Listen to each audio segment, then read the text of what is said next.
လောကသားတို့အတွက်မြတ်ဗုဒ္ဓ၏ကြိုးပမ်းချက်အပိုင်း3တရားဒေသနာတော်ဒီကနေ့ညတပါးသဘင်ခန္ဓာကိုရွှေဘုန်းတော်သခင်ရှင်တော်မြတ်ဖရာ၏မဟာကရုဏာကုံကိုအာယုံပြုကာတိကျုဖွဲ့ဆိုအပ်သောဝန္ဒနာပနာမအာတိတဂါထာကိုရွတ်ဆိုပူဇော်ခြင်းဖြင့်စတင်ကြရအောင်ယောကပကောတိဟိပိယပမေယံကာလံကရွန်တောတိဒုက္ခရာနိခေရံကတောလောကဟိတယာနာထောနမောမာကာရုဏိကတတတယောနာထောဝိနိယမြာစွာတတ္တဝါဤချမ်းသာစီးပွားလိုလားတောင်းတဂုံပေါင်းခါသဖြင့်နာထမြညာခြင်းရှင်တော်မြတ်ဖရာသည်ကပ္ပကောတိဟိပိဂရေကဘာအရေးအတွက်သင်္ချာတို့ဖြင့်တော်လဲအဘေမေယံရေအတွက်တိုင်းတာဖော်ပြခြင်းငါမစွမ်းနိုင်မှသောကာလလေးအသင်ချေသိမ့်နေကဘာရှိကြသောကာလပတ်လုံးလောကဟိတယတတ္တလောကဤအကျိုးစီးပွားအလို့ငါအတိဒုက္ခရာနိယောစာအသက်ချေလက်အင်္ဂါမေတ္တာကြီးမာသမိတာလင်တထာဇနီဆွန်ញင်းကြီးဟုကျတိထဝေငါးသွဲအစုအလုံးခဲရင်တော်မူတော်ကိုကရွန်တော်ဘုရားဖြစ်ရန်ဤတန်ကြိုးကုတ်အားထုတ်တော်မူရသည်ဖြစ်ဖြစ်ခေရန်လက်ချေမျက်လုံးအသက်ဆုံးလျက်နှလုံးစိတ်ဝံကိုရောဤပင်မခြင်းတို့ကတောဘဝတဏ္ဏကျိန်ဖန်များစွာရောက်တော်မူခဲ့ရရှာလေပြီမဟာကရုဏီကတတတ္တဝါများယင်ဝေသားကဲ့သို့တနာချစ်ခင်မဟာကရုဏာရှင်ဖြစ်တော်မူသောတသနာတသဝိနည်းများစွာတတ္တဝါဤချမ်းသာစီးပွားလိုလားတောင်းတဂုံပေါင်းခါသဖြင့်နာထမြညာထိုရှင်တော်မြတ်ဖရာအားနမောယုတိပြောင်းပြော့မှန်ကိုလျော်၍ကရောယုကျိုးရှိခိုးခြင်းသည်အထုဘဝတုစင်စစ်မသွေဖြစ်ပါစေတည်း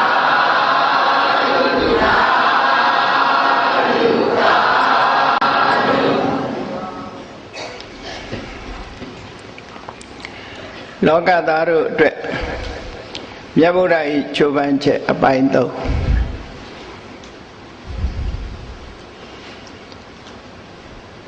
ဒုက္ခရစရိယာလို့ခေါ်တဲ့တမန်ပုဂ္ဂိုလ်တွေစိတ်ကူးတဲ့တောင်မထဲ့ဝန်းလောက်အောင်ခန္ဓာကိုယ်ပင်ပန်းခံပြီးတော့အသိဉာဏ်တူရလိမ့်မလားလို့ဘုရားလောင်းတော်ဟာကျူပန်အားထုတ်ခဲ့တာတောထက်လာတဲ့အချိန်ကစပြီးတရားစူးစမ်းရှာဖွေတာ6နှစ်လောက်အချိန်ရသွားတယ်အဲ့ဒီမှာဒုက္ခရစရိယာကျင့်တာ6နှစ်တော့မဟုတ်ဘူးရှေ့ပိုင်းကတော့အာလာရကာလမဆိုတဲ့ဆရာကြီးထံနေခံပြီးတော့သမထအကျင့်ကိုအောင်မြင်ပေါ်ရောက်အောင်ကျင့်ခဲ့တယ်ဒုတိယဥဒကရမဗုဒ္ဓဆရာကြီးရဲ့နိနာနေတယခံပြီးတော့သမထကျင့်စဉ်တစ်ခုကိုအောင်မြင်ပေါ်ရောက်အောင်ကျင့်ခဲ့တယ်အဲ့ဒီကျင့်ပြီးတဲ့နောက်မှာထိုခေတ်ကာလမှာခေတ်စားနေတဲ့ခန္ဓာကိုယ်ပင်ပန်းခံပြီးတော့ကျင့်ရတဲ့အကျင့်အဲ့ဒီအကျင့်ကိုကျင့်ကြံကြိုးကိုအားထုတ်တယ်တပအကျင့်လို့ခေါ်တဲ့မြောက်များစွာသောအကျင့်တွေကအလွန်ခက်ခဲပင်ပန်းလာတဲ့အကျင့်ကိုကျင့်လိုက်လို့ခန္ဓာကိုယ်ဟာပိန်ချုံသွားပြီးအယိုးပေါ်အရေးတင်မသေးမရှင်အနေထားမျိုးရောက်သွားသည့်အထိအောင်ဆင်းရဲပင်ပန်းမှုကိုခံရတယ်အဲ့ဒီမှာပြန်ပြီးတော့စဉ်းစားမိတာဒီလိုအမတန်မှပြင်းထန်တဲ့ဒုက္ခရစရိယာအကျင့်ကိုရှေးတုန်းကကျင့်ကြံကြိုးကုပ်အားထုတ်တယ်လို့ဆိုတာလည်းပဲင ငါကျင့်တဲ့အတိုင်းတာတဲ့တော့မပူနိုင်ဘူး ခဏခေတ်မှာကျင့်နေတဲ့ပုဂ္ဂိုလ်တွေဟာလည်းငါကျင့်တဲ့အတိုင်းတာလည်းမပိုဘူးနောက်ကျင့်မဲ့ပုဂ္ဂိုလ်တွေဟာလည်းပဲဒီအတိုင်းတာတဲ့တော့ပို့ပြီးတော့ဘယ်သူမှမကျင့်နိုင်ဘူးလမ်းဆုံးရောက်အောင်ကျင့်ကြံကြိုးကုပ်အားထုတ်ခဲ့တယ်ပြန်စဉ်းစားကြည့်တာဒီအကျင့်ဖြင့်တော့အသိဉာဏ်တစ်ခုဘာမှရမလာဘူးသို့တော့ဒီအကျင့်နဲ့ပတ်သက်ပြီးတော့အလောင်းတော်ဟာဖះလောင်းတော်ဟာစိတ်ပြတ်သွားတာမဟုတ်ဘူးကျင့်ကြံကြိုးကုပ်အားထုတ်တဲ့သူ့ရဲ့ကျင့်စဉ်နဲ့ပတ်သက်ပြီးပြန်လီဆင်ញင်သုံးသပ်ထားတာဖြစ်တယ်ပေါ့ဒီအလုပ်တွေဟာမအောင်မြင်တော့ပါဘူးအေးစေးစေးနန်းတော်ပြန်ပြီးတော့မိသားစုဘဝနဲ့နေမယ်ဆိုတဲ့အတွေးလုံးဝမရှိဘူးလုံးဝမရှိဘူးငါသွားနေတဲ့လမ်းကြောင်းဟာမှန်ကန်မှုရှိမဲ့မတင်သေးဘူးနောက်ကျမ်းပြန်လှည့်မှာတော့မဟုတ်ဘူးတိယလူခောအင်ညောမဲ့ခောဘောရာယ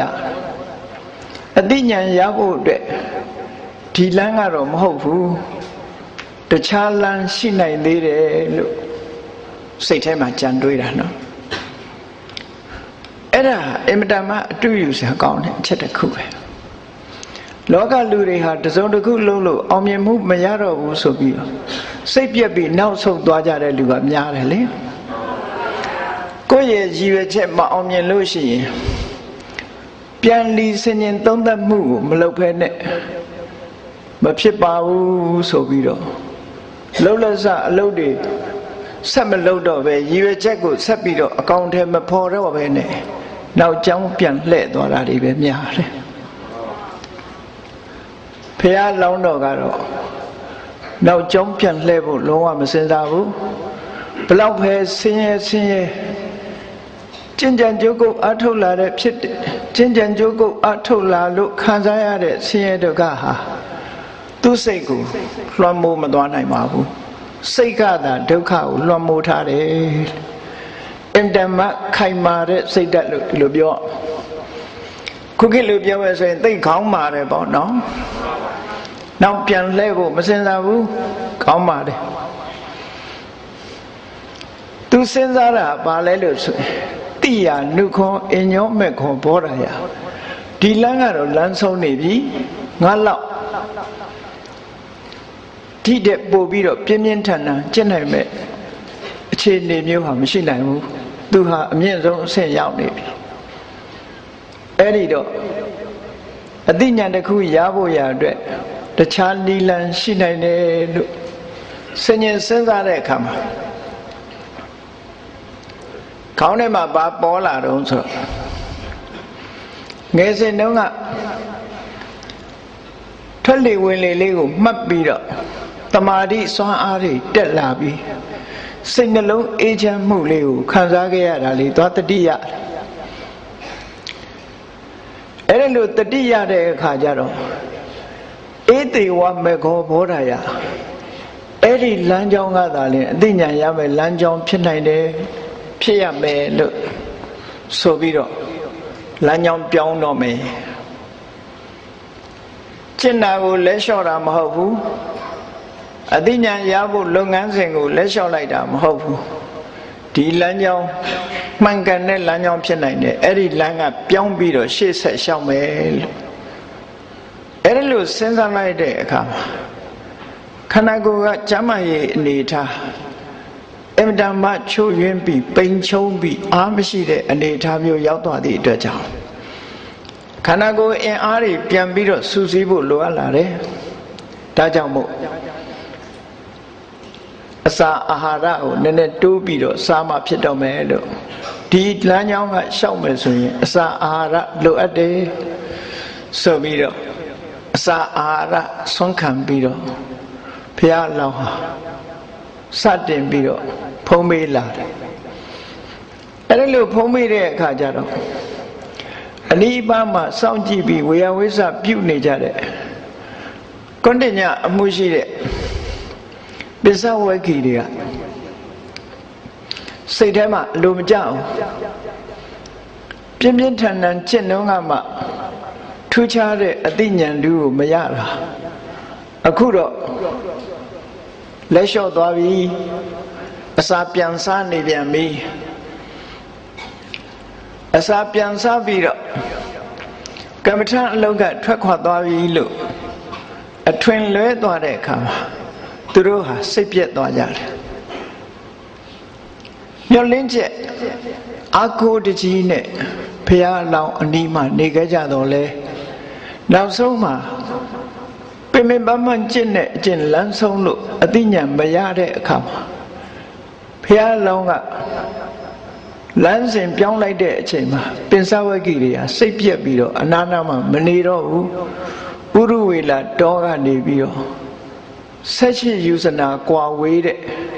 ဗာရဏသီဘက်ထွက်သွားပြီးတော့ဣတိပတနာမှာသွားနေကြတယ်တဲ့ဆိုလိုတာက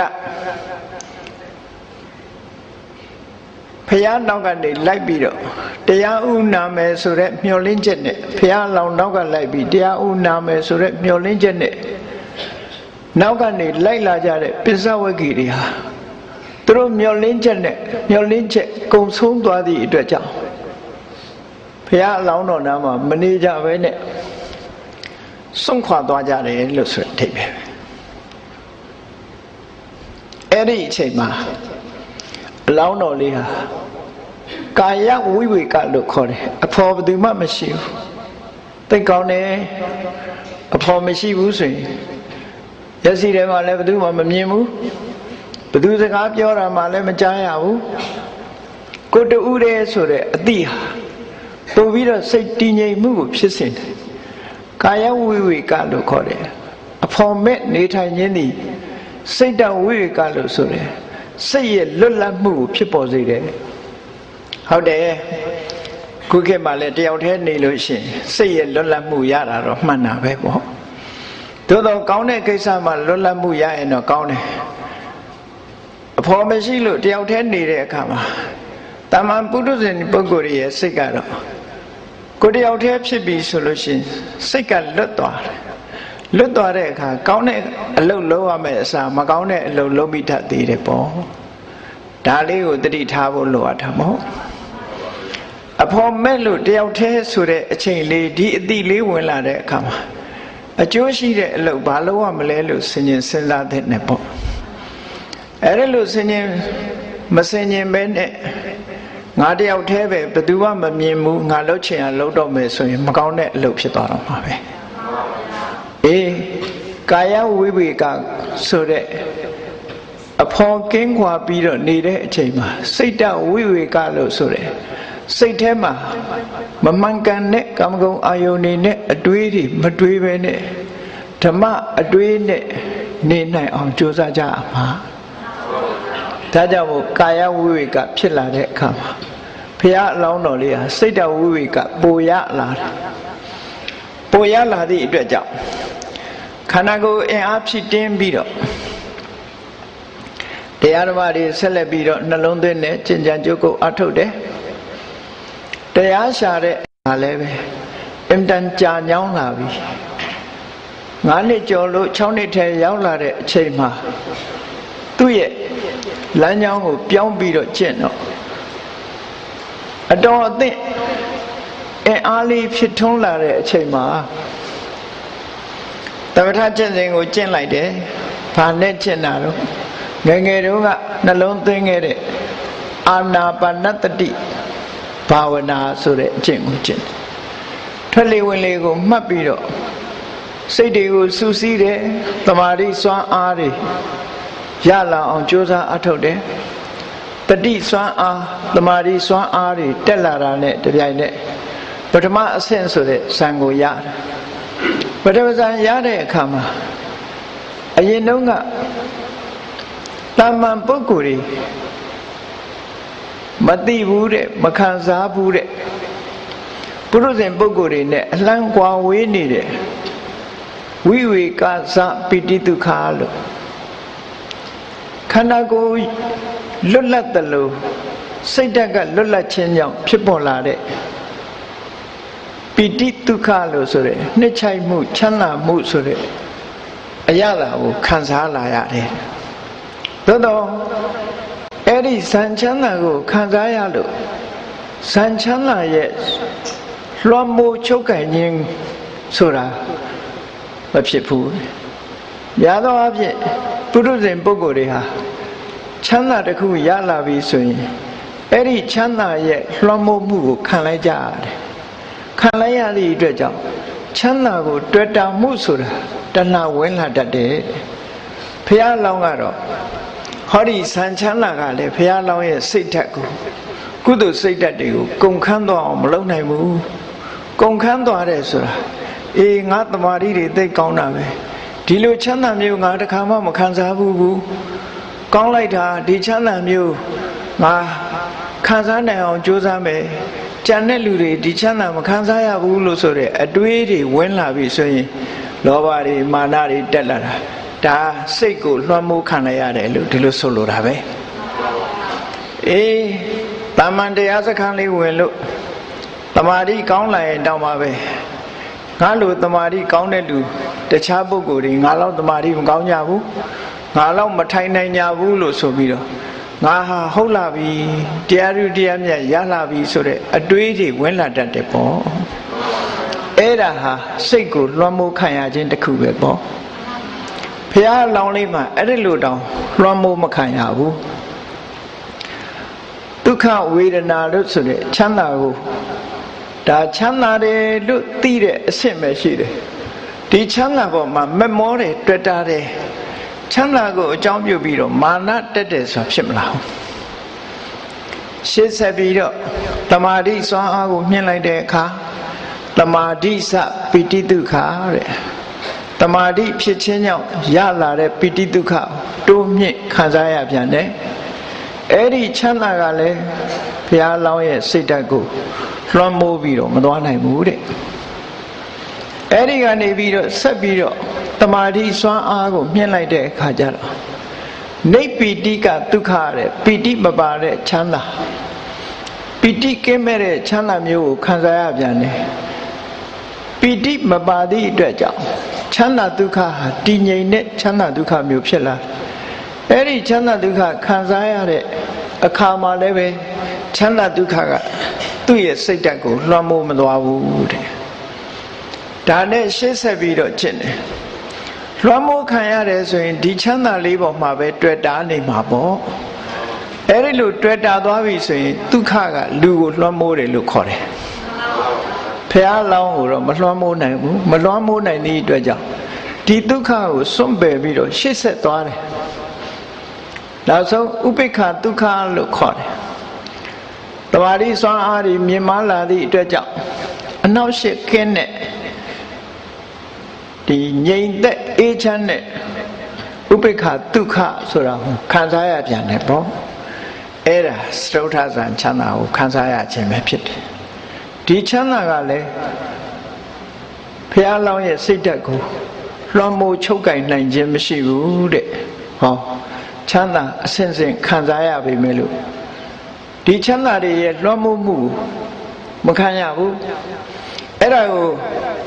မြတ်စွာဘုရားကဘယ်လိုသုံးတယ်လဲဆိုရင်ဥပ္ပန္နာပိဒုက္ခဝေဒနာဥပ္ပန္နာပိဒုက္ခဝေဒနာနာစိတ်တံပရိယာထာယဒိဋ္ဌတိငါစိတ်ကိုလွှမ်းမိုးပြီးတော့မတည်ပါဘူးတဲ့အဲ့ဒီချမ်းသာကစိတ်ကိုလွှမ်းမိုးချုပ်ကင်ထားခြင်းမရှိဘူးလို့ဆိုလို့အဲ့ဒီလိုဇန်ချမ်းသာအစစ်စစ်အာနာပါနတတိအာနာပါနအာယုံကိုအခြေခံပြီးတော့ကျင့်လိုက်တာဇန်၄ဆင့်ထိအောင်တမာတိစွမ်းအားတွေဟာမြင့်ပြီးတော့သွားလိုက်တယ်ဒီနေရာမှာစဉ်းစားစရာတစ်ခုရှိတယ်အာလာရကာလမစီနီးခံပြီးတော့ကျင့်တော့ကရောဒီဇန်တွေမရခဲ့ဘူးလားဘုဒ္ဓဂရမပုဒ္ဒစီမှာနီးခံပြီးကျင့်တော့ကလည်းဒီဇန်တွေရခဲ့ဘူးတာပဲသို့တော့ဥတ္တိချက်ချင်းမတူဘူးလို့ဒီလိုပြောအာလာရကာလမတို့ရဲ့ဥတ္တိချက်ကဘယ်တော့ဆိုရင်ဘာမှမရှိတာကိုအာယုံပြုတ်ပြီးဘာမှမရှိဘူးလို့ဆိုတာနတ္ထိဘောပညာဆိုတာအရူပပထမဇန်ဆိုတဲ့စိတ်လေးဟာလုံးဝလက်ချံမရှိအောင်ပျောက်ကွယ်သွားပြီဆိုတဲ့ မရှိမှုကိုအာယုံပြုပြီးတော့ရတဲ့အာဂိစညာယရဏဇံတော့မဟုတ်ရုပ်တရားတွေကိုလုံးဝဖယ်ရှားပစ်ပြီးတော့စိတ်တတ်နဲ့ဖြစ်ပေါ်တဲ့ဘုံဘဝဆိုတဲ့ဥဒိချက်နဲ့အထုတ်တာအဲ့ဒီဥဒိချက်နဲ့သွားတာနောက်ဆုံးပြောရမယ်ဆိုရင်ဗြဟ္မပြေမှာနေသထာဝရနေဖို့ဆိုတဲ့ဥဒိချက်နဲ့သွားတာအဲ့တော့အဲ့ဒီဥဒိချက်နဲ့သွားသည့်အတွက်ကြောင့်ရည်ရွယ်ချက်ချင်းပန်းတိုင်ထားခြင်းဟာမတူဘူးလို့ဒီလိုပြောဥဒကရာမဗုဒ္ဓစီအာထုတ်တော့လည်းပဲ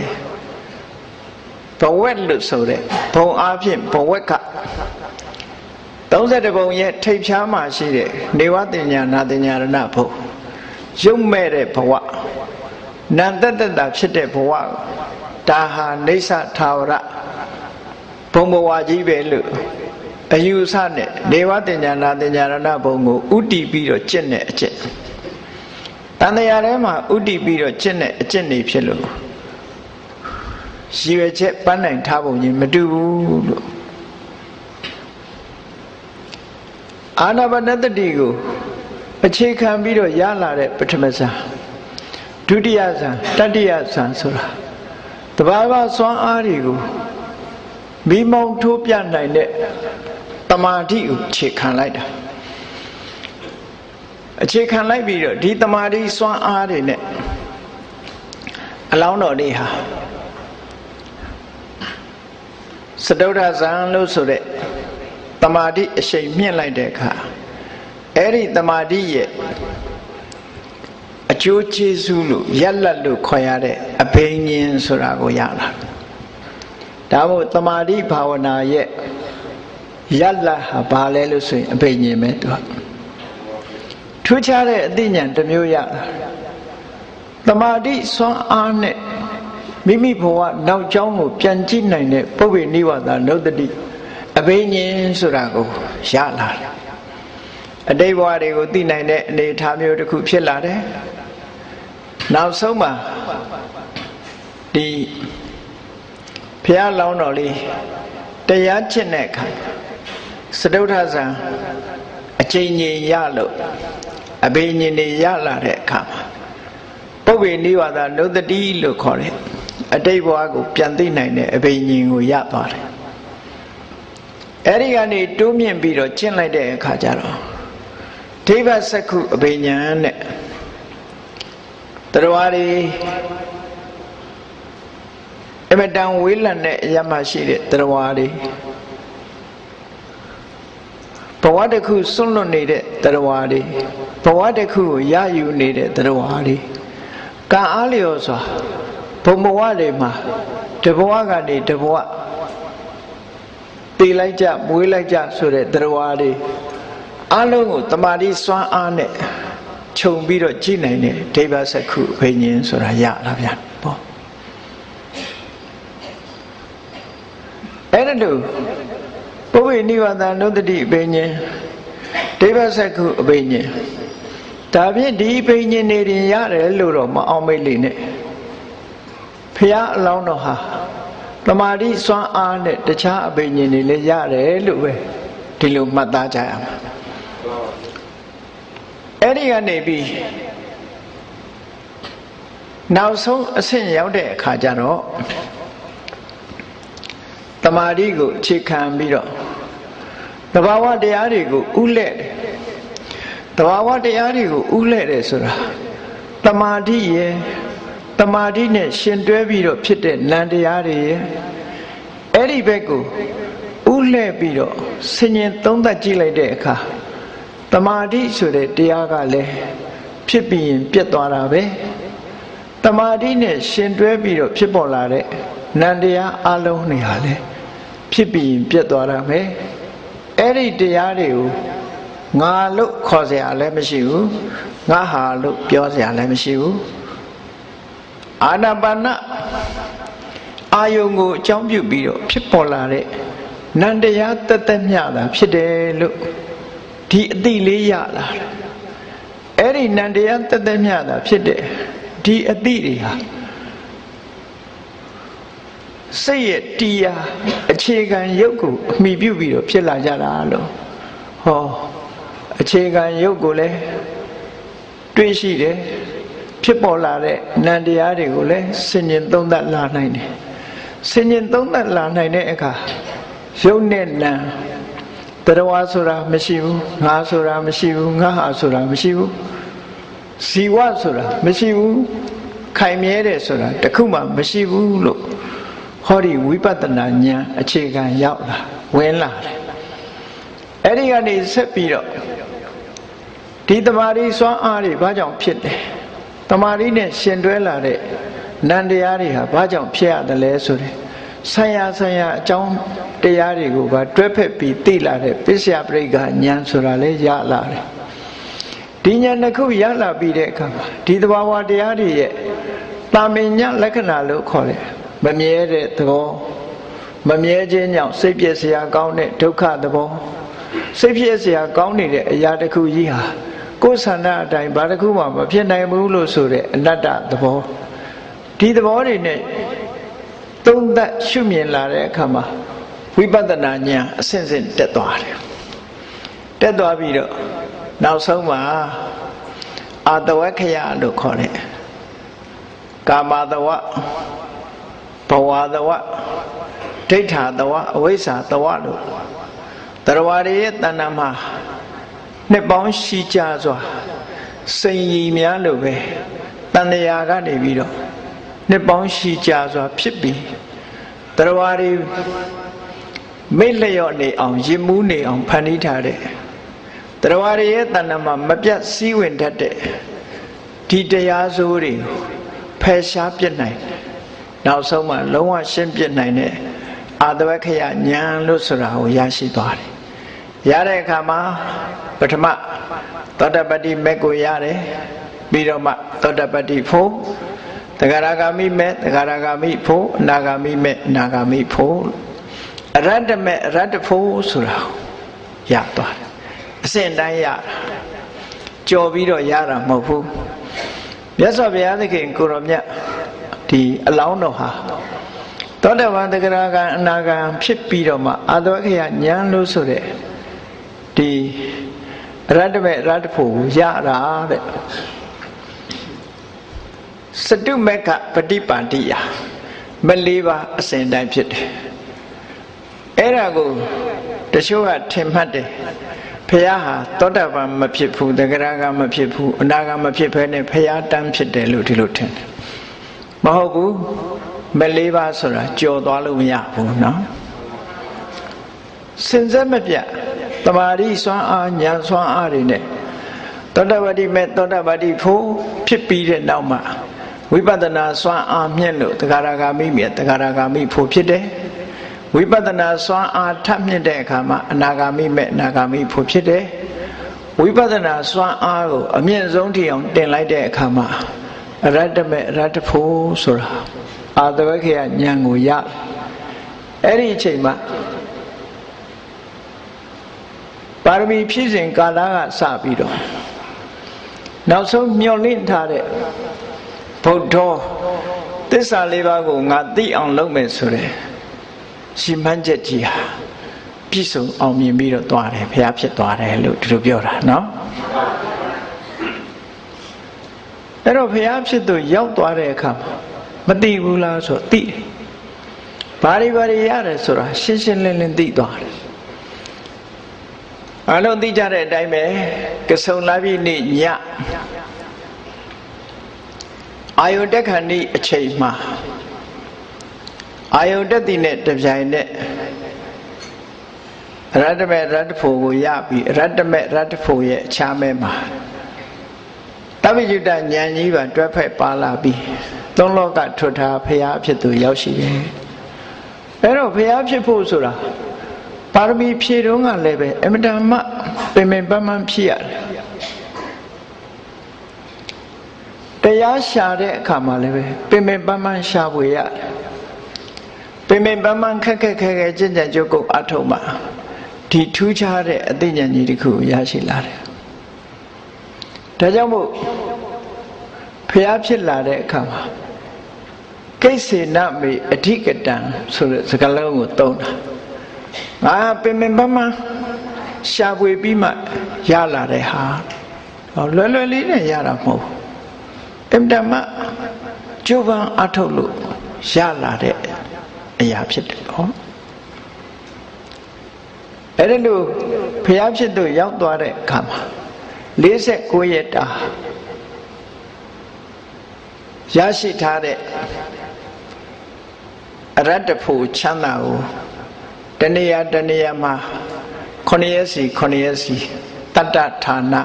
9ဌာနမှာသရင်သုံးနေထိုင်ပြီးတော့ထိုချိန်မှာ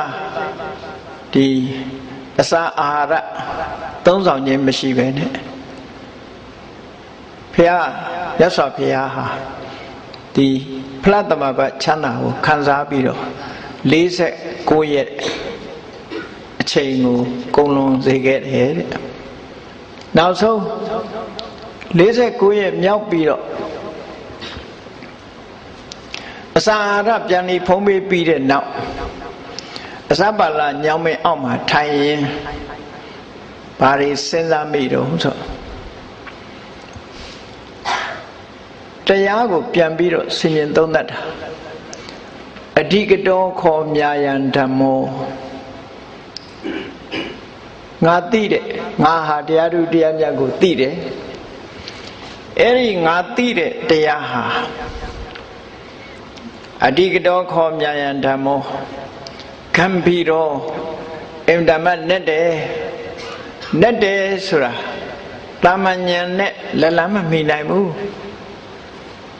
တယ်ဆိုလိုတာပေါ့ခံပြီးရအလွန်နဲ့တယ်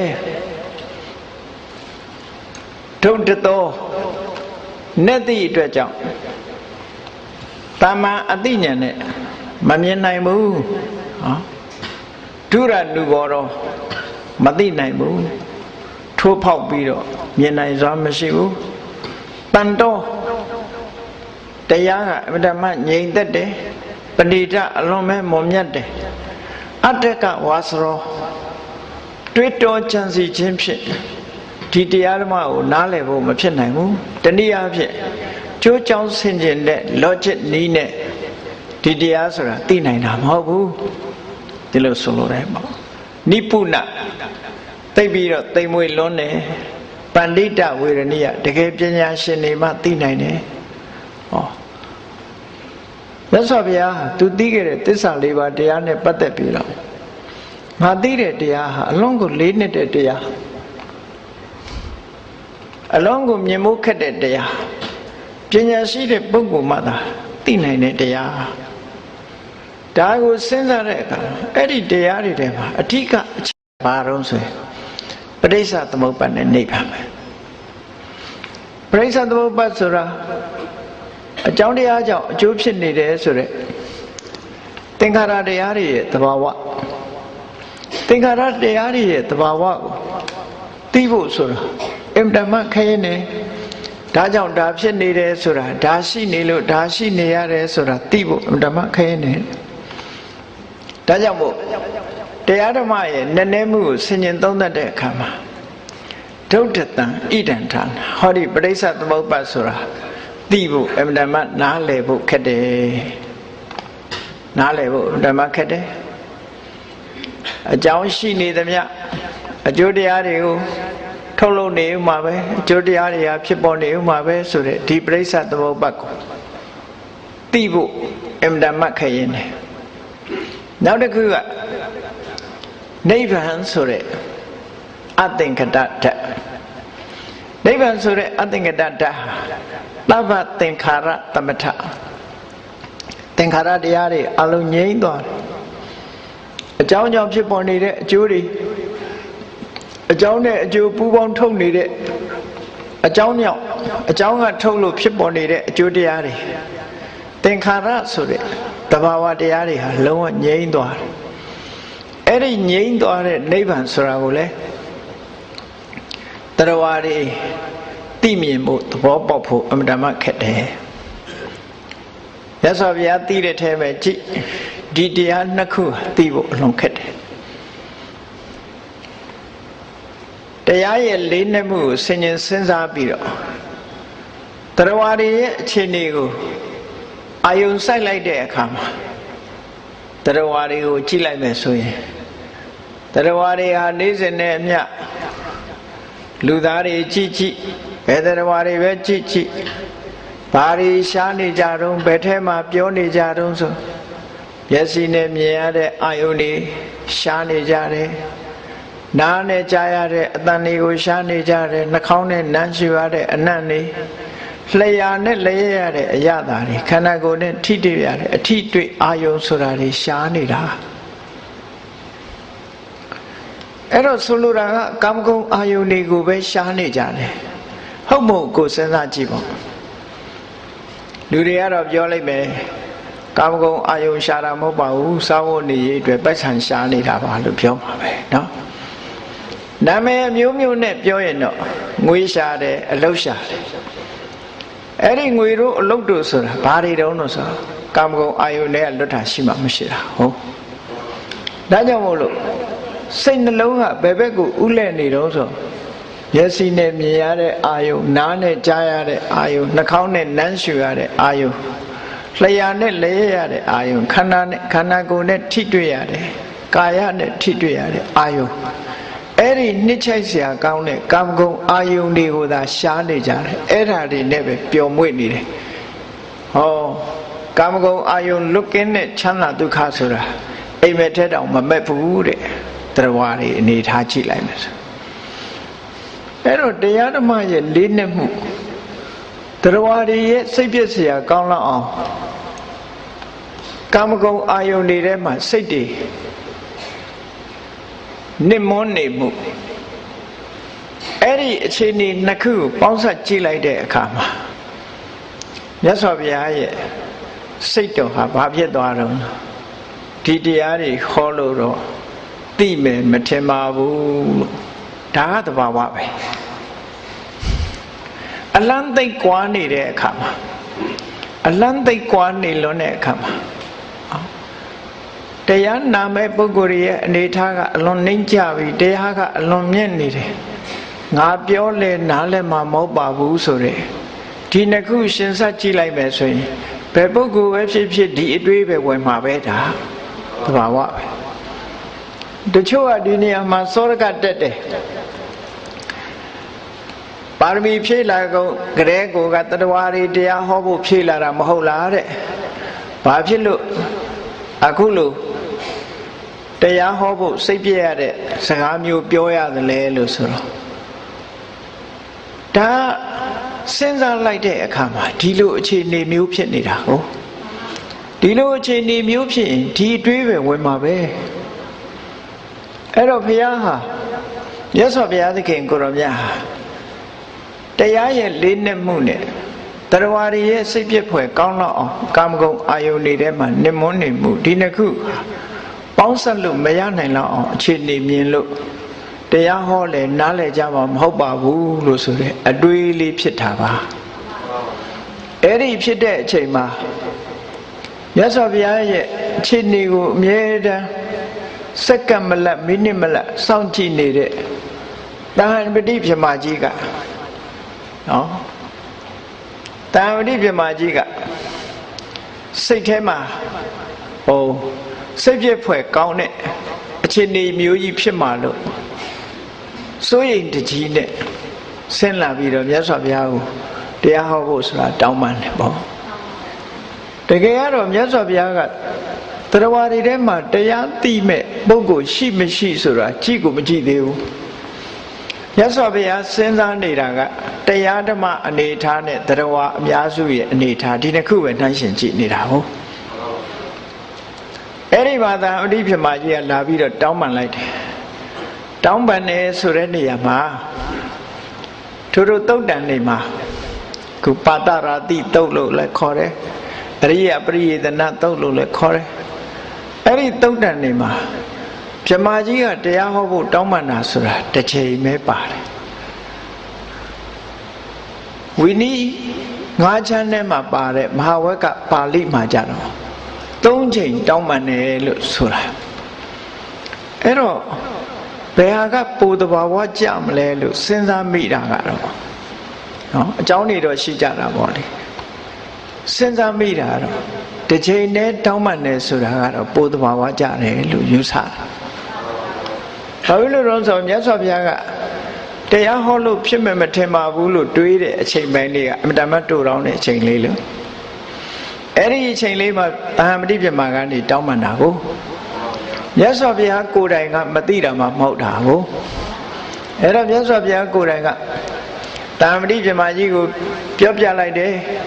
ကိစ္ဆေနမေအဓိကတံဟလန္တာနိပကာတိတုရာဂဒေါသပရိဒေဟိနာယံဓမ္မောတုတံဘုရောငါပင်ပင်ပန်းပန်းသိထားတဲ့တရားဟောလို့တော့ဖြစ်နိုင်မယ်မထင်ဘူးတရားတွေဟာရာဂတွေဒေါသတွေလွှမ်းမိုးနေတယ်အဲ့ဒီလွှမ်းမိုးနေတဲ့တရားတွေဟာဒီတရားကိုသိဖို့မတမခရင်လိမ့်မယ်ဒါကြောင့်မို့ဟောမယ်ဆိုရင်ငါပင်ပန်းရုံပဲရှိမယ်လို့ဒီအတွေးကိုမြတ်စွာဘုရားပြောပြီးတာမဏိပြမကြီးတောင်းပန်တာရဲ့ကိုရောမြတ်ကိုယ်တိုင်ကဒီလိုနှိမ့်ချနေတဲ့တတ္တဝါတွေရဲ့အကျိုးလူလားတဲ့ကရုဏာတရားထားတာရဲ့ဒီနှစ်ခုနဲ့တတ္တဝါတွေကိုအလုံးကိုခြုံငုံပြီးသုံးသပ်ကြည့်လိုက်တဲ့အခါကျတော့တချို့သောတတ္တဝါတွေဟာအသိဉာဏ်ရှိကြတယ်တချို့သောတတ္တဝါတွေကတော့အသိဉာဏ်ကင်းမဲ့ကြတယ်ဆိုတဲ့တဦးနဲ့တဦးမတူညီမှုတွေကိုမြတ်စွာဘုရားအာယုံပြုတ်ပြီးတော့လေ့လာသုံးသပ်ကြည့်တဲ့အခါမှာသွားပြီးတော့တွေ့ရတယ်တဲ့အဲ့ဒီလိုလေ့လာတွေ့လို့ဒီအချိန်မှာတရားတွေရဲ့အနေအထားကိုကြည့်တဲ့ဗုဒ္ဓစက္ခုလို့ခေါ်တယ်အိန္ဒြိယပရောပရိယတိဉာဏ်နဲ့အာတယနုတ္တယဉာဏ်အိန္ဒြိယပရောပရိယတိဆိုတာတတ္တဝါတွေရဲ့ခံနိုင်တဲ့အနေအထားရှိတဲ့စိတ်အခြေအနေအနုအယင်ကိုသိတာအိန္ဒြိယပရောပရိယတိဉာဏ်လို့ခေါ်တယ်အာတယနုတ္တယဉာဏ်ဆိုတာတတ္တဝါတွေတန်တရားကပါလာတဲ့နှလုံးသွင်းတဲ့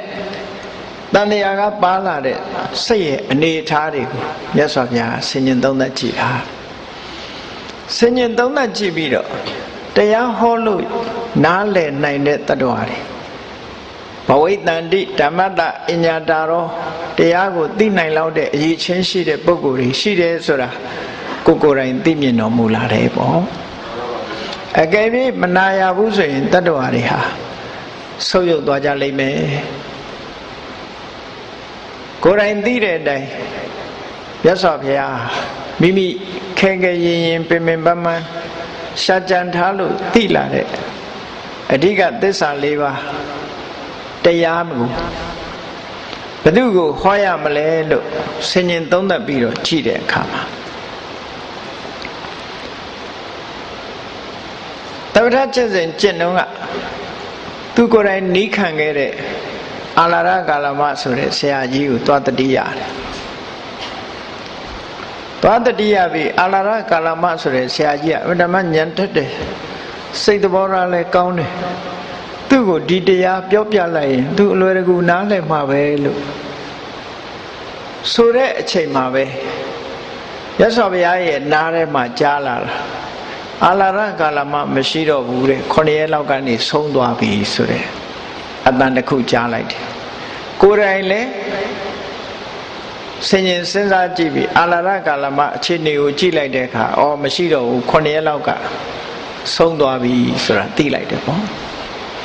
အဲ့ဒီအချိန်မှာဒီတရားကိုဘယ်သူဟောရမလဲလို့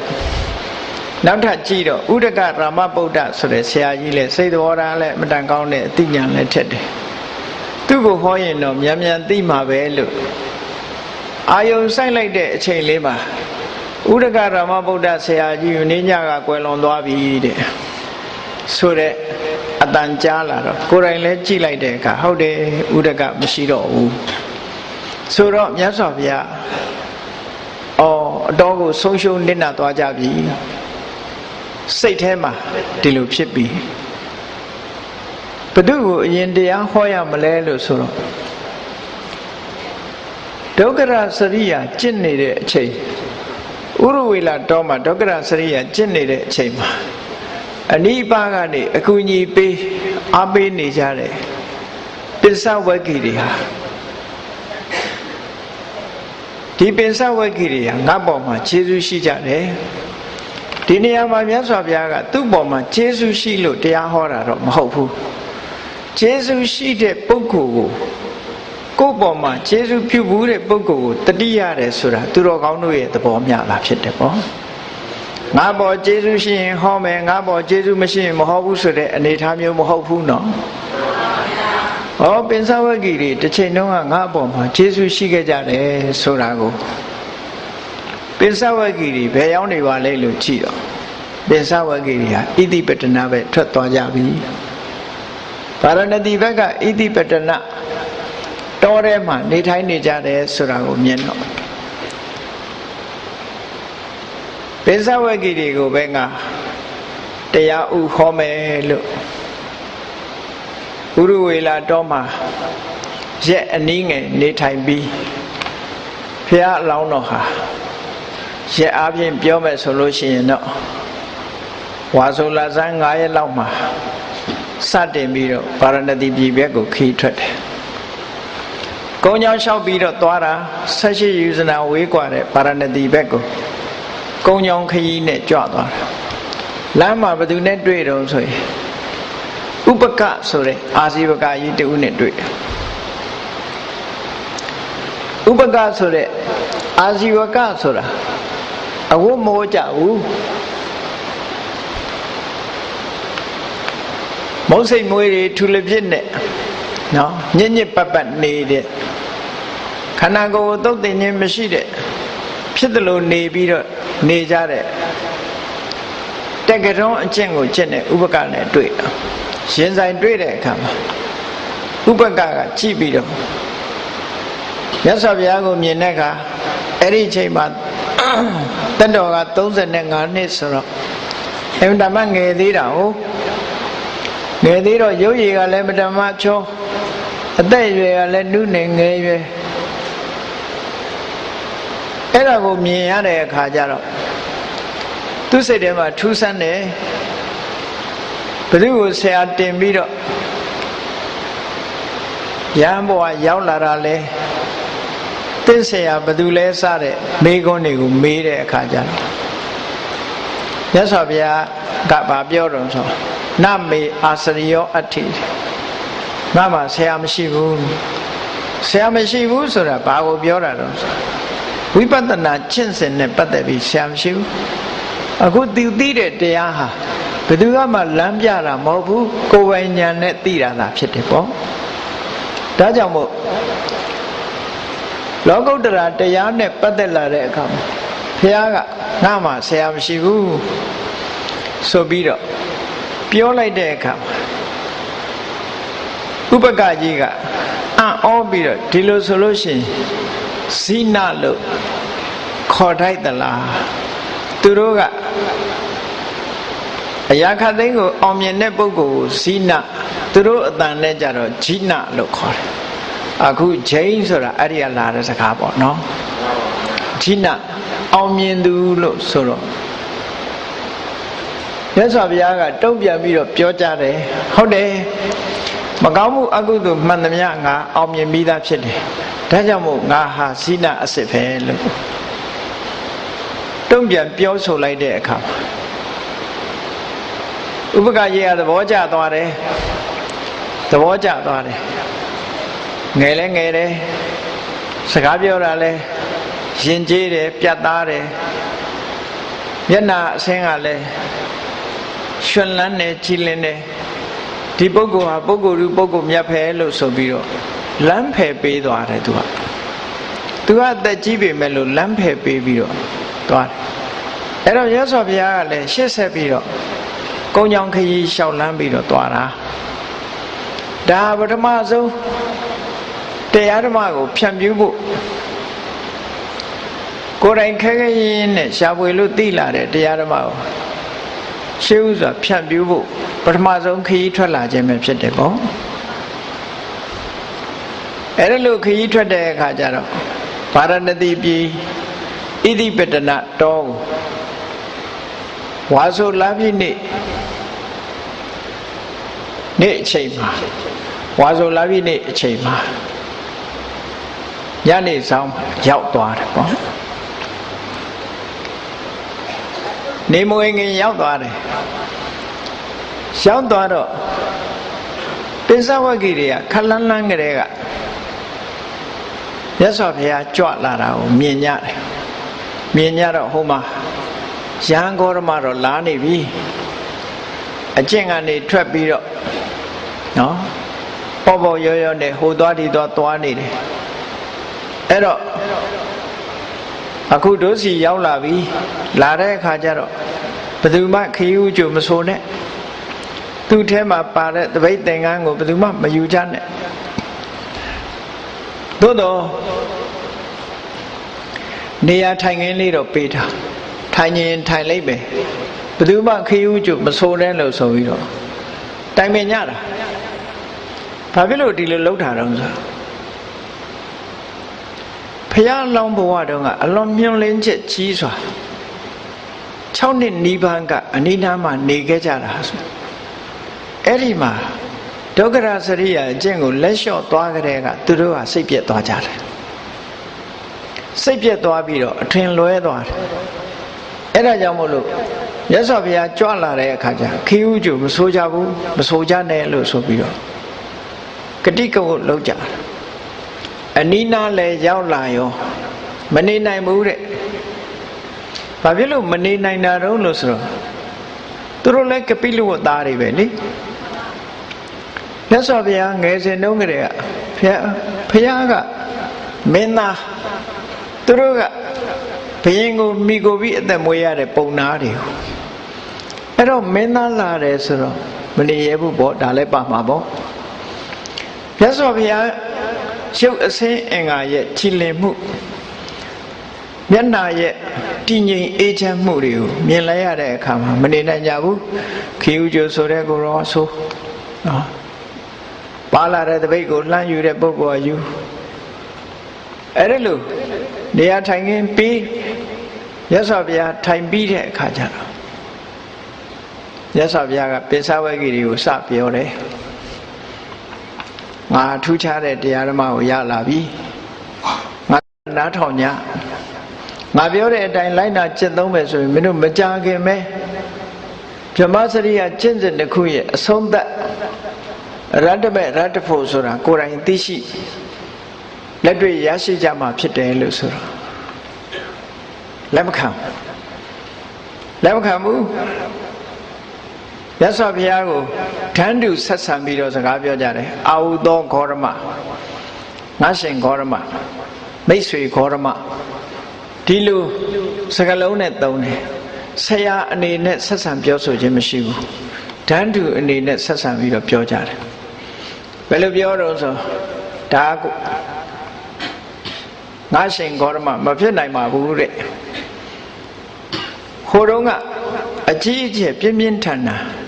အကျင့်နေဒုက္ခရစရိယအကျင့်နေကျင့်တော့ကမှထူးခြားတဲ့အသိဉာဏ်မရတာအခုလိုလျှောက်သွားနေတာတရားမလုပ်ဘဲနဲ့လျှောက်သွားနေတာဘယ်လိုလုပ်ရမှာတော့မယုံဘူး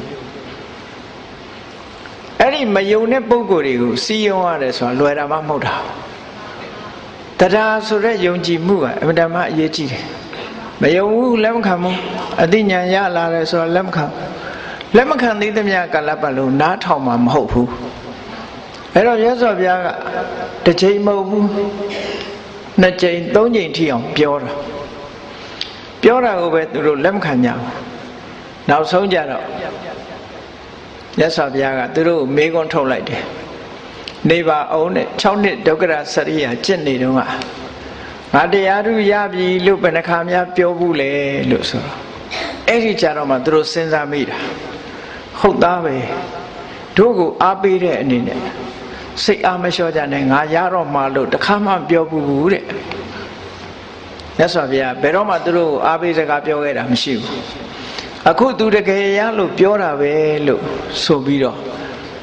ချက်ချင်းကြီးပဲသူတို့စိတ်ထားပြောင်းသွားပြီးတော့လေးစားမှုပြကြတယ်အဲ့ဒီကနေစပြီးတော့ပြောခဲ့သလားဆိုတော့ နောဟိတံဗန္တိအာဟုသောဆိုတဲ့အသုံးကမလေးမစားပြောတဲ့အသုံးကိုဗန္တိဆိုတဲ့အသုံးကိုပြောင်းပြီးချက်ချင်းသုံးကြတယ်နော်အဲ့ဒီအချိန်မှာမြတ်စွာဘုရားကပင်စဝဂ္ဂီတွေကိုငါတရားတို့တရားများရလာပြီနားထောင်ကြငါဆုံးမတဲ့အတိုင်းလိုက်နာကျင့်သုံးကြမယ်ဆိုလို့ရှိရင်ငါကိုယ်တိုင်သိတဲ့တရားတို့တရားများကိုသင်တို့ကိုယ်တိုင်လည်းပဲသိနိုင်မယ်ဘလောက်ခြေနဲ့ဆရာကောင်းလို့ငါသိတာမင်းတို့လည်းသိနိုင်တယ်ဟောသိနိုင်အောင်ငါပြောတဲ့အတိုင်းလုပ်ကြလို့ဆိုပြီးတော့အလုံးသိကြတဲ့အတိုင်းပင်စဝဂ္ဂီတွေကိုဓမ္မစကြာတရားစတင်ပြီးတော့ဟောကြားခဲ့တာပေါ့အဲ့ဒီမှာဓမ္မစကြာတရားဟောကြားတဲ့အချိန်မှာပင်စဝဂ္ဂီ၅ပါးလုံးဟာသဘောပေါက်ခြင်းမရှိကြဘူးကွန်တင်ညာတဝါသာလင်ရှေးဥစွာသဘောပေါက်ပြီးတော့ကွန်တင်ညာကဓမ္မစကြာတရားလဲဟောပြီးရောမြတ်စွာဘုရားထံတပည့်တာဝကအဖြစ်ခံယူဖို့လျှောက်ထားတယ်အဲ့ဒီမှာတပည့်ဖြစ်ယဟန်ဖြစ်လက်ခံလိုက်တာပထမဆုံးရှင်ကွန်တင်ညာယဟန်ဖြစ်ကိုရရှိလာတယ်ပေါ့နောက်ရက်တွေမှာနှစ်ပါးကဆွမ်းခံတွဲတယ်နော်သုံးပါးကတရားအထုတ်ကြတယ်တခါသုံးပါးကဆွမ်းခံထွက်တယ်နှစ်ပါးကိုတရားအထုတ်တယ်အနိကကြီးချက်ပြီးတော့မြတ်စွာဘုရားနားလည်အောင်သွန်သင်ဆုံးမပေးတယ်မကြခင်မဲ့ပင်စဝဂ္ဂီတွေဟာဝါဆိုလာပြီကျော်1ရက်နေ့မှာတစ်ပါး2ရက်နေ့တစ်ပါး3ရက်နေ့တစ်ပါး4ရက်နေ့တစ်ပါးဆိုလို့ဓမ္မစက္ခုဆိုတဲ့ဓမ္မအမြင်တွေကိုရရှိပြီးတော့သွားကြတယ်နောက်ဆုံး9ရက်နေ့ရောက်တဲ့အခါအနတ္တလက္ခဏာတုတ်ကိုဟောကြားခြင်းဖြင့်အလုံးဟာယန္နာဖြစ်ကိုရောက်သွားကြတယ်လို့ဒါမြတ်စွာဘုရားပထမဆုံးသူသိတဲ့တရားကိုရှင်းလင်းဟောကြားလို့ယန္နာဖြစ်သူရောက်သွားကြတဲ့အချိန်မှာပင်စဝဂ္ဂီ5ပါးနဲ့မြတ်စွာဘုရားနဲ့ပေါင်းလို့ရှိရင်လောကမှာယဟန္တာ6ပါးပွင့်ပေါ်တဲ့အချိန်ပဲဖြစ်တယ်ပေါ့အဲ့ဒီလိုလောကမှာယဟန္တာ6ပါးပွင့်ပေါ်လာပြီးတော့မြတ်စွာဘုရားဟာဒီဗာရဏသီမှာပဲဆက်လက်ပြီးတော့သတင်းသုံးနေတယ်ဆက်လက်သတင်းသုံးပြီးဣတိပတနတော့မှာပဲနေတဲ့အချိန်မှာဗာရဏသီကနာမည်ကြီးတထေးသားတယောက်မိုးရာသီမှာနေတဲ့မိုးရင်းကာလမိုးရာသီမှာနေတဲ့အဆောင်ကနေပြီးအမျိုးသမီးအတီးမှုတ်ဖြောပြေမှုတွေနဲ့ညလုံးမောက်နေထိုင်ရာကနေပြီးတော့စိတ်ပြက်ညှင်းငွေ့ပြီးတော့မိုးမလင်းငယ်မဲ့အိမ်ကနေထွက်ခွာလာခဲ့တာဣတိပတနာတောဘက်ကိုရောက်လာတယ်ဣတိပတနာတောဘက်ကိုရောက်လာတော့မြတ်စွာဘုရားနဲ့တွေ့တဲ့အခါမှာမြတ်စွာဘုရားကတရားဓမ္မဟောလို့စိတ်ငြိမ်းချမ်းမှုကိုရတာမနေ့မိုးလင်းတော့သူ့အဖေတထေးကြီးကလိုက်ပြီးတော့ရှာတယ်လိုက်ရှာတော့သူ့ရဲ့ခြေနင်းရာကိုတွေ့လို့ဣတိပတနာတောဘက်ကိုလိုက်လာပြီဘုရားနဲ့တွေ့တော့မေးတယ်အရှင်ဘုရားယတဆိုတဲ့သူငယ်ဒီများလာသလားလို့ဆိုတော့မြတ်စွာဘုရားကအေးထိုင်မအောင်ဒီနားမှာထိုင်ရင်ပဲသူတွေ့ပါလိမ့်မယ်လို့ဆိုဝမ်းသာသွားတယ်အဲ့ဒီအချိန်မှာမြတ်စွာဘုရားကသူ့ကိုတရားဟောတော့သောတပန်ဖြစ်သွားတယ်ယတရဲ့ဖခင်တထေးကြီးကိုတရားဟောနေတဲ့အချိန်ယတကလည်းအနန္တမှာရှိတယ်သို့တော်မြတ်စွာဘုရားကတားဖ2ယောက်အဖလှုပ်တဲ့ပုဂ္ဂိုလ်ကတောကတွေဖြစ်ပြီးတော့လာတာဖြစ်သည့်အတွက်ကြောင့်ချက်ချင်းဆုံတွေ့မပေးလိုက်သေးပဲနဲ့တရားဟောလို့တရားနားလည်တဲ့အခါကျမှဆုံတွေ့ပေးလိုက်တဲ့အခါမှာသိဝမ်းသာသွားတယ်အဲ့ဒီအချိန်မှာတထေးကြီးကသောတာပန်ဖြစ်ပြီးတော့ယတသရသားကယဟန္တာဖြစ်နေတယ်ပေါ့အဲ့ဒီအချိန်ကျမှဆုံတွေ့လိုက်တော့သူ့သားကိုတင့်ရဲ့အမေနဲ့မိသားစုကအင်တာမစိတ်ပူပန်နေကြတယ်အိမ်ပြန်လိုက်ခဲ့ပါလို့ခေါ်တော့မြတ်စွာဘုရားကရှင်းပြတယ်တင်သိတဲ့တရားမျိုးဆုံးသက်ထိအောင်ယတဟာသိသွားပြီအရင်တုန်းကလို့ကာမဂုဏ်အာယုန်တွေနဲ့ပြန်ခံစားနိုင်ဖို့ အနေထားမျိုးမရှိတော့ဘူးဆိုတော့တထေးကြီးကဝမ်းသာသွားတယ်အကယ်၍သာသူမြတ်စွာဘုရားရဲ့တရားကိုမသိဘူးဆိုရင်နားလည်မှာမဟုတ်ဘူးပေါ့အဲ့ဒါနဲ့မြတ်စွာဘုရားနဲ့ယတကိုအိမ်ကြွဖို့ဆွမ်းသာပင့်သွားပြီးမိသားစုမြတ်စွာဘုရားနဲ့ယတကိုလှုပ်ကြွေးပြုစုကြတဲ့အချိန်မှာမြတ်စွာဘုရားတရားဟောလို့ယတရဲ့မေတော်နဲ့လူဘဝကဇနီးတယ်တို့ဟာသောတာပန်ဖြစ်ပြီးတော့ဘုရားဘာသာဝင်ဖြစ်သွားကြတယ်ဒါကဗာရဏသီဣတိပတ္တနာမှာအခုလိုဘုရားမြတ်စွာရဲ့တရားဓမ္မတွေကိုနားလည်လာလို့ယတဆိုတဲ့အမျိုးကောင်းသားတစ်ယောက်ဟာယဟန်ဘဝကိုရောက်လာခဲ့ပြန်တယ်ပေါ့အဲ့ဒီမှာလောကမှာယဟန္တာ9ပါးဆိုတာဖြစ်သွားပြန်နောက်တစ်ခါယတသင်္ကန်းဝတ်သွားတဲ့ဆိုတာယတဆိုတာအမြဲတမ်းချမ်းသာတယ်ဗာရဏသီပြည်ကထိတ်တန်းတထေးရဲ့သားဒီလိုပုဂ္ဂိုလ်အတောင်ချမ်းသာတွေစွန့်လွတ်ပြီးတော့ယဟန်ဖြစ်သွားတယ်ဆိုတော့သူ့ရဲ့တငယ်ချင်းတွေကအလွန်အံ့ဩတယ်ဒါဟာအောက်တန်းကြတဲ့အဆုံးအမမျိုးမဟုတ်ဘူးယတလို့ပုဂ္ဂိုလ်ဟာအမှန်တမ်းဉာဏ်ရှိတယ်သူတောင်မှဒီသာသနာဝင်ရောက်တယ်ဆိုတော့တာမန်သာသနာတော့မဟုတ်ဘူးမြတ်စွာဘုရားရဲ့အဆုံးအမထူးခြားတာဖြစ်ရမယ်ဆိုပြီးယတစီလိုက်သွားကြတယ်ဝိမလာတဲ့သူပါဟုတဲ့ပုံနစီတဲ့ခဝံပတိတဲ့အဲ့ယတရဲ့တငယ်ချင်း၄ယောက်ဟာလိုက်လာကြလိုက်လာတော့သူတို့၄ယောက်ကိုမြတ်စွာဘုရားစီပို့တော့မြတ်စွာဘုရားကတရားဟောလိုက်တဲ့အခါသူတို့လည်းကျွတ်တရားရပြီးတော့သာသနာပေါင်းဝင်ရောက်သွားကြတယ်ဟောသာသနာပေါင်းမှာယဟန္တာအရေးအတွက်ဟာတိုးတက်လာတယ်ယတရဲ့ဒီ၄ဦးဝင်လာတဲ့အခါကျ17ပါးမြောက်ဖြစ်သွား17ပါးဖြစ်သွားအဲ့ဒီအချိန်မှာနယ်တွေမှာရှိကြတဲ့ယတရဲ့တငယ်ချင်းတွေက90လောက်ရှိတယ်နယ်ဒေသကတထေးမျိုးတွေရဲ့အဆန်ချမ်းသာတဲ့တထေးသားတွေကြီးပဲယတသင်္ကန်းဝတ်သွားတယ်လို့လဲကြားရောသူတို့လည်းပဲလာကြတယ်လာတွေ့ကြတယ်အဲ့ဒါလို့လာတွေ့တဲ့ပုဂ္ဂိုလ်တွေအားလုံးကိုမြတ်စွာဘုရားစီပို့တော့ဘုရားတရားဟောလိုက်တဲ့အခါမှာလာတွေ့တဲ့တငယ်ချင်း90လုံးဟာမြတ်စွာဘုရားတရားကိုသိရှိနားလည်ပြီးတော့ယန္တာဖြစ်သူရောက်သွားကြတယ်အဲ့ဒီအချိန်မှာလောကမှာဘုရားပါဝင်ယန္တာပေါင်း60နဲ့တပါးပေါ်ထွန်းတဲ့အချိန်ဖြစ်လာတယ်ဒီလိုလောကသားတွေရဲ့အကျိုးအတွက်မြတ်စွာဘုရားတရားဓမ္မကိုရှင်းလင်းပြသပြီးတော့ဟောကြားဆုံးမခဲ့တာဖြစ်တယ်ပေါ့အဲ့ဒါလိုဟောကြားဆုံးမပြီးတော့ယန္တာ60ပါးပေါ်ထွန်းတဲ့အချိန်မှာမြတ်စွာဘုရားကယဟန်တော်တွေကိုဗာမေးရှိတယ်လဲလို့ဆိုရင်မုတ်တောဟံသဗ္ဗပါတိဟိငါဟာညွတ်ကွင်းနေအားလုံးကနေကြော့ကွင်းနေအားလုံးကလွတ်ပြီးသင်တို့လည်းပဲညွတ်ကွင်းနေအားလုံးကလွတ်မြောက်ခဲ့သူတွေဖြစ်ကြပြီဒါကြောင့်မို့တရားဝါတွေရဲ့အကျိုးအများတ attva တွေကောင်းကျိုးချမ်းသာရဖို့အများတ attva တွေပေါ်မှာကရုဏာထားပြီးတော့တရားဓမ္မဟောပြောကြခရီးဒေသစာတွေထွက်ကြတလန်းထဲကို2ပါးမသွားကြနဲ့အားလုံးထွက်ပြီးတော့တရားဓမ္မကိုရှင်းလင်းဟောပြောကြလို့မြတ်စွာဘုရားကတိုက်တွန်းပြီးသာသနာပြုလွှတ်ခဲ့တယ်ငါကိုယ်တိုင်လည်းပဲဥရဝေလဘက်ကိုပြန်သွားမယ်လို့ဟောဝါတွင်ကာလဣတိပတ္တနာမှာနေတော့မြတ်စွာဘုရားကယဟန္တာအပါ60ကိုသာသနာပြုဖို့တိုက်တွန်းပြီးတော့ဆေလွှတ်ခဲ့တယ်ပေါ့အဲ့ဒီတို့မြတ်စွာဘုရားဟာအေးစေးစေးနေထိုင်တော်မူခြင်းမပြုဘဲနဲ့လောကသားတို့ရဲ့အကျိုးအတွက်မနာမနေဆောင်ရွက်တော်မူခဲ့တယ်ဆိုတဲ့ဘုရားမြတ်စွာရဲ့ကရုဏာတရားလုံလဝီရိယစွမ်းပကားတွေကိုမှတ်သားကြီးညိုချပြီးတော့တို့တွေလည်းမြတ်စွာဘုရားရဲ့ဂုဏ်တော်ခြေဆုတော်တွေကြောင့်ယနေ့အခါမှာအမှန်တရားကိုသိရှိခွင့်ရကြတယ်လို့ကိုယ်စီသဘောကျပြီးမြတ်စွာဘုရားကိုအားကျကြီးညိုခြင်းဖြင့်